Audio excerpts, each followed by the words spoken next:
Here is what we're making today.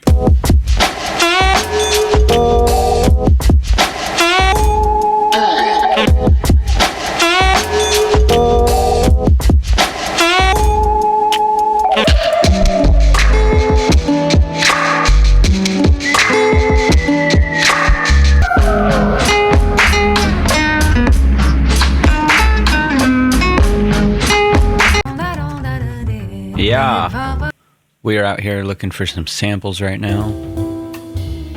I think we have one pretty quick. Just collecting.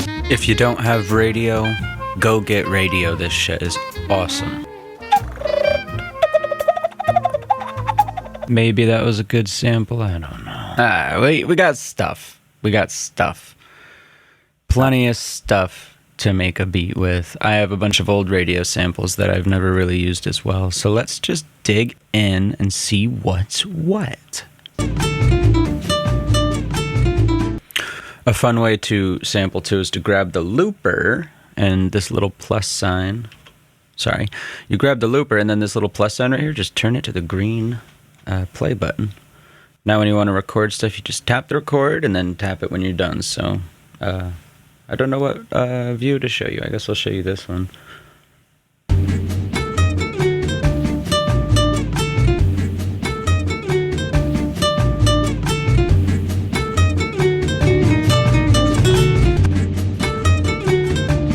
Sounds hectic for a sec.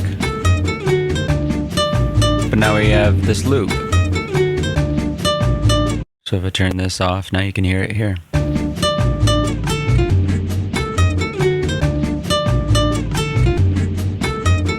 So I'm gonna just save that over in a clip track that's muted. It's gonna be green. And we'll keep going. We'll just keep repeating this process with different samples. Whoops.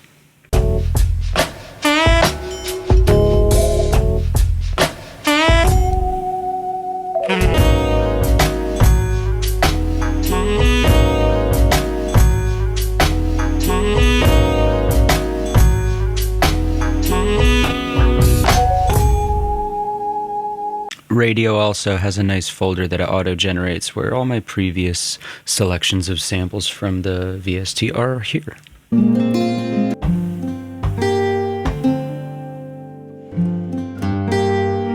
I'm gonna leave the sample selector thing here open, and I'm gonna just start generating some drums too. So we'll call this sample track. We'll create a new one, make it a nice color. We'll call this one drum track. Now let's do some drum stuff into a looper.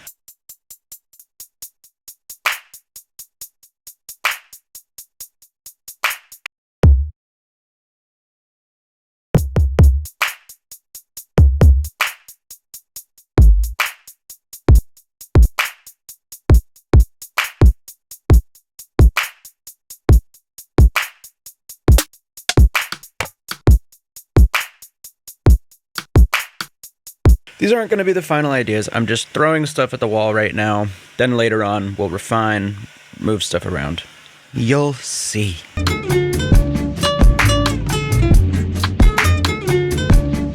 I'm going to go ahead and throw an RC20 on each one of these tracks too, just to give it some flavor. Just in the meantime, we might switch it up, might not keep it. We'll see. Now let's do another drum rack thing.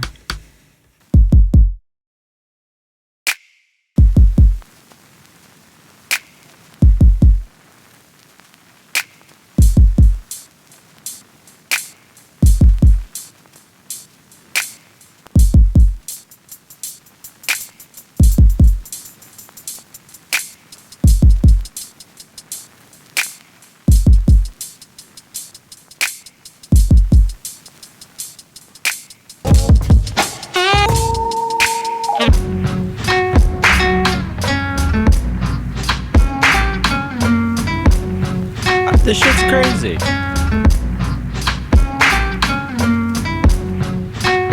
So if you're curious why it sounds so different now, it's because when you export something from the looper, it will automatically make its warp mode repitch. So the looper right now, you can see down here its BPM.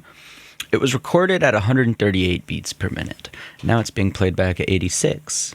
And that is significantly slower than what it was recorded at. But it is these mistakes that are happy mistakes because they result in bangers. Like,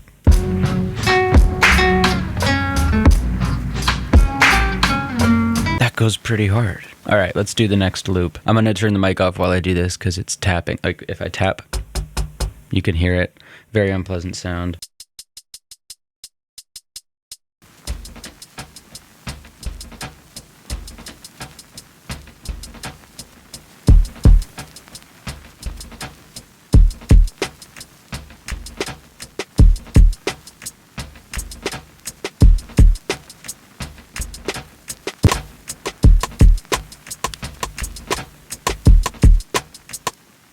Yeah, cool. Let's see what it sounds like in congruency.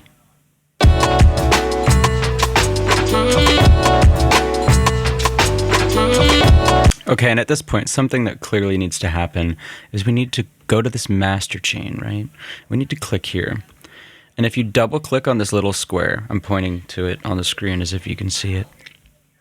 I'm a dum-dum. But if you go to this little area, double click it down here, you'll see it says scene, scene 1. There's a 1, so it must be this scene, right? Go into the tempo and tap in the tempo you want. Earlier, I think this was rocking at about 84. So now when I click this play, you can see that the BPM goes up to 84. Also, save the projects, right? Am I right?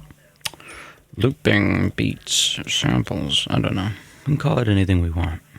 All right, one more loop for the drums.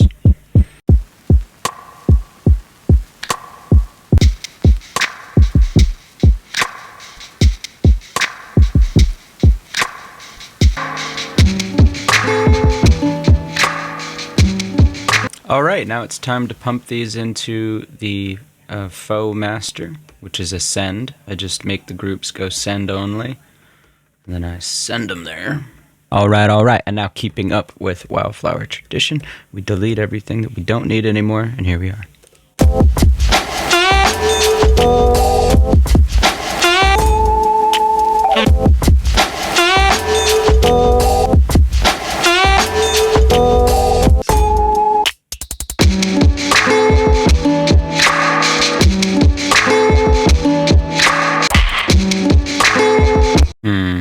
We're gonna get a resample of my vocal track that I'm talking into right now. I'm gonna record this little thing.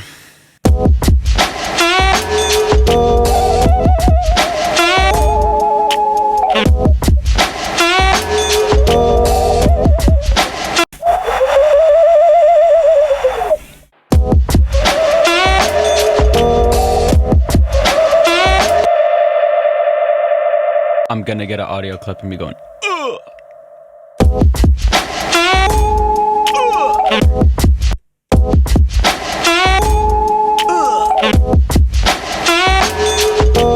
Is it cringe? I don't know.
That's more or less how I like to chop samples these days.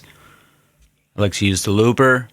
I like to be quick, swift, There's still some more samples that we haven't used yet. But, you know, I don't really know what to say. Chopping up samples. Somebody asked, and so I told.